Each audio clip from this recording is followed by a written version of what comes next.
നമസ്കാരം മക്കളെ, നമുക്ക് പഠിക്കാം. സ്വരാക്ഷരങ്ങളും അവയുടെ ചിഹ്നങ്ങളും മറ്റ് പ്രധാനപ്പെട്ട ചിഹ്നങ്ങളുമെല്ലാം നമ്മൾ കഴിഞ്ഞ ക്ലാസ്സോടെ പഠിച്ചു തീർന്നിരിക്കുകയാണ്. ഇന്നത്തെ ക്ലാസ് മുതൽ നമ്മൾ വ്യഞ്ജനാക്ഷരങ്ങളാണ് പഠിച്ചു തുടങ്ങുന്നത്. പഠിക്കാം.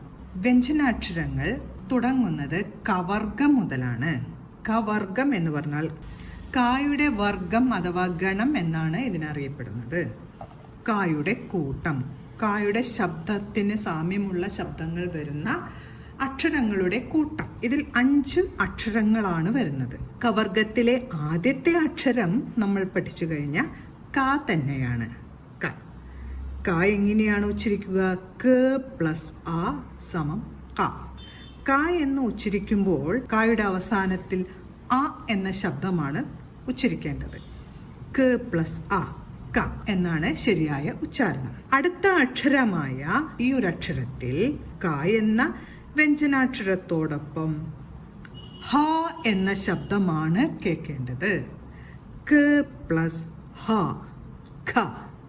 ഖ എങ്ങനെ എഴുതാമെന്ന് നോക്കാം. നമ്മൾ വാ എന്ന് എഴുതുന്ന അക്ഷരത്തിന്റെ ഒരു ഛായയുണ്ടല്ലേ ഇതിന്. ഇവിടെ ഖ എഴുതുമ്പോൾ ഒരു 0 എഴുതി വാ എന്ന അക്ഷരം പോലെ വരയ്ക്കണം. 0 എഴുതി വാ എന്ന അക്ഷരം വരയ്ക്കുന്ന അതേപോലെ തന്നെ വരച്ചാൽ ഖ എന്ന അക്ഷരമായി. ഇനി നമുക്ക് ഖ വരുന്നതായ വാക്കുകൾ പഠിക്കാം. ആദ്യം നഖം. നഖം. ആദ്യം ന എന്ന അക്ഷരം എഴുതി ന. ഖം. ഖം. ഈ കായാണ് ഉച്ചരിക്കുന്നതെങ്കിൽ എങ്ങനെയാണ് ഉച്ചരിക്കുക? നക്കം. നക്കം. ഇവിടെ ക എന്നല്ല ഉച്ചരിക്കേണ്ടത്, ഖായാണ്. നഖം. നഖം. അമ്മിന്റെ ചിഹ്നവും ചേർത്തു. നഖം.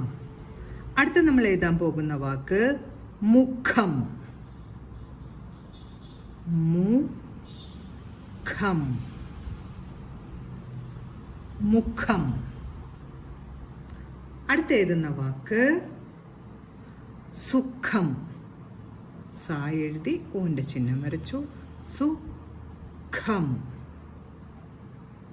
സുഖം. അടുത്തത് നമുക്ക് അസുഖം എന്നെഴുതാം. ആ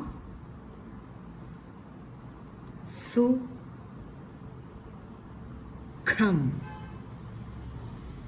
അസുഖം. അടുത്തത് സംഖ്യ എന്നെഴുതാം. സംഖ്യ. നമ്പർ.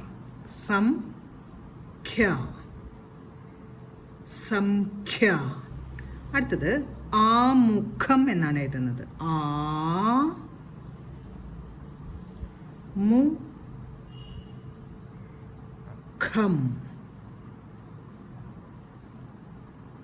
ആമുഖം.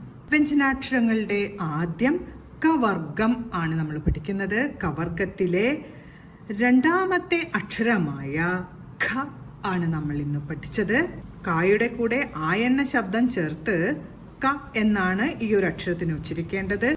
രണ്ടാമത്തെ കവർഗത്തിലെ അക്ഷരം ഖായാണ്.